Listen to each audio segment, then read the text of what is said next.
This my two Satoshis, this my two Satoshis. Who need 2 cents when they can get double from stacking Toshis? Yeah, this my two Satoshis, this my two Satoshis. Tune in and get the latest and greatest from stacking Toshis. Hola, hola, and buenos dias, G&Gs. My name is Trek with 2Ks, and this is My Two Satoshis, brought to you here on CBTV, aka Crypto Blood TV, as you see right here next to me, right?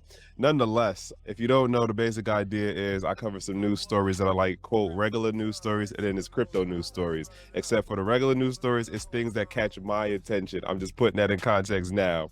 All right. And before I jump into these stories, I do want to say I am thankful. I am grateful. I appreciate the folks who are tapping in. I appreciate the folks who, because we all know if you've been in this space long enough, when the news of like price goes down, so does the viewership on whatever channel or platform you're on, right? But you talking about podcasts or whatever, it goes down. But I appreciate the folks who are still tapping in, who are liking, who are sharing, who are leaving comments. I really do appreciate y'all. Thank you very much. And so let's jump into these stories right here.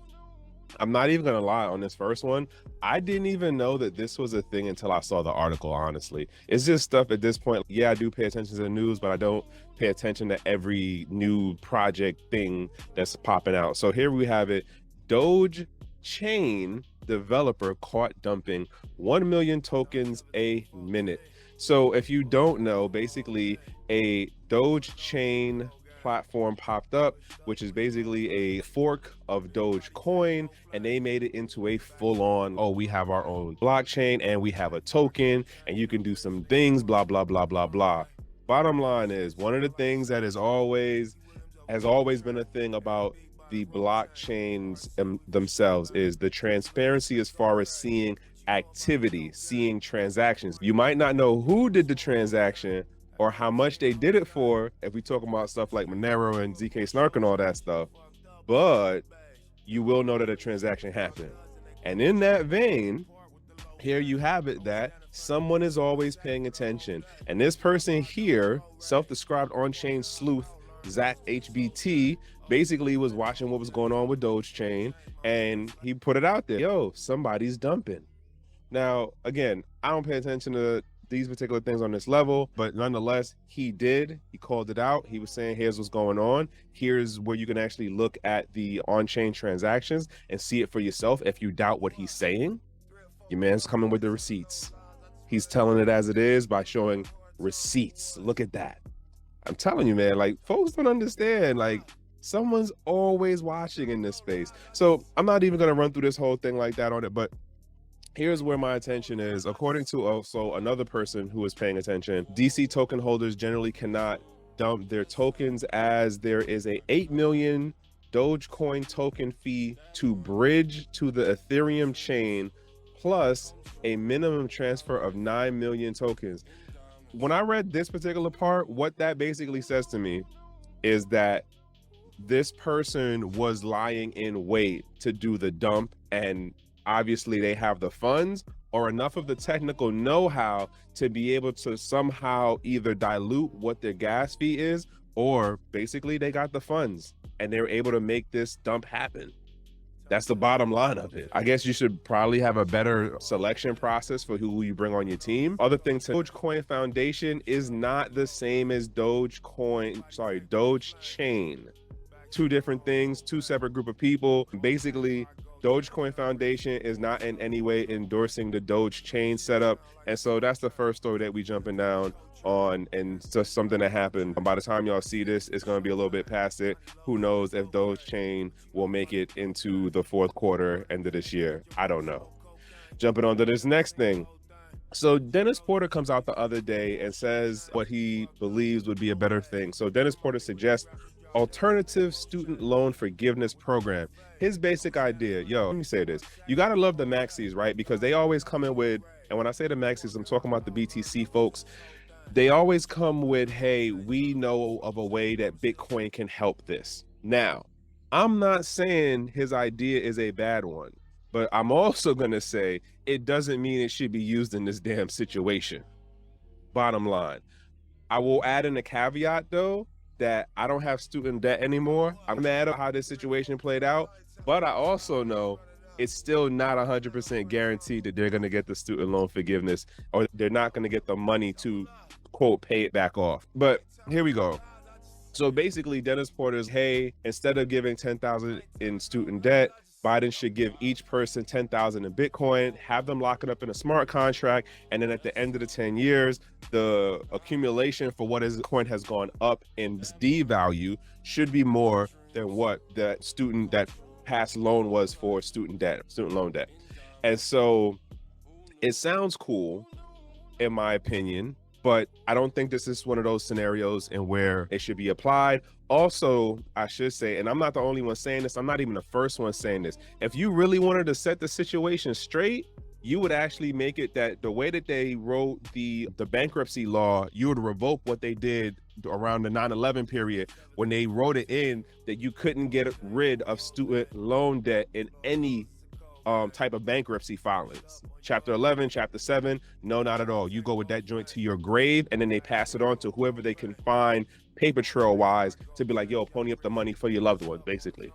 And so I say this to say the better idea would have been, okay, let's work out a bankruptcy strategy of, hey, now you're going to have 7 years of actually dealing with it as an adult and having financial obligation of, okay, so now you can't do certain things for 7 years because you're going to file bankruptcy. You're going to wipe off that debt that you have. Now, granted, that might make a whole nother different situation as far as what people will do to go for higher education. And it might turn into another thing. But here's another thing to note about this idea of just giving 10 to 20K to students, which don't even go to the students, it goes back to the institution.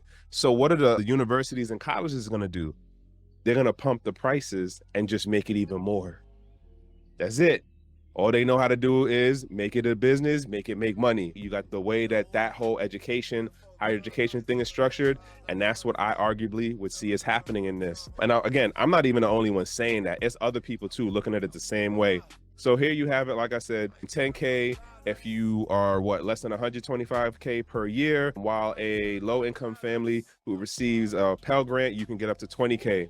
The other thing to note is this will not actually help the economic situation. Depending on who you're listening to and the metrics that they are using to convey what is going on in the financial and the economic system, we are already in a recession. We're not going towards a recession. I'm gonna get close and tell y'all, we are in the recession. Not going towards it, we're in it. But if you listen to the government, they can't define recession, and they also saying that we not in it. I don't know who you choose to believe. I'm just saying, I'm just some guy on the internet. This is not financial advice. But nonetheless, you gotta love the Bitcoin folks. They always trying to find a way to figure out how to throw Bitcoin on whatever, and it could fix everything. I'm just saying, Bitcoin is not always the answer. I'm not saying it can't work in situations. I'm just saying it's not always the answer. I don't think it is in this particular situation myself. Not saying it wouldn't work. I just think that the fallout from it, for what it would create a new problem, in my opinion. That's all. Last thing to say is somebody else brought up about how then that means that the government would have to self-custody Bitcoin. Would they actually do that, or would they just contract out the work to Coinbase or Gemini or one of the other exchanges and be like, if you want to get this contract and have it locked for 10 years, you have to KYC and do the whole thing with one of these centralized exchanges? I'm just saying it could work out that way too, because who thinks the government will really trust the whole smart contract option? Because that makes for a whole new honeypot situation. But I'm leaving on that one right there. Y'all can deliberate over that one in the comments or just see me on Twitter. I'm pretty much there all day, right? Now, jumping into this next story. And I got to say, this was like a little bit a while back. And when I seen it, I was like, what are they talking about? So Biden's new Title IX rules, I think I'm saying that right, Title IX, because it's the I before the X, which means it's a negative, like -1. So Biden's new Title IX rules deputize teachers to override parents on gender identity. Now, I need to put this in context. This is an opinion piece, but it caught my attention. I told y'all, it's about what catches my attention. I throw it out there to y'all. And sometimes, hey, listen. So basically what happened was there is new thing that he came up with, and obviously he didn't write it himself, the people around him did.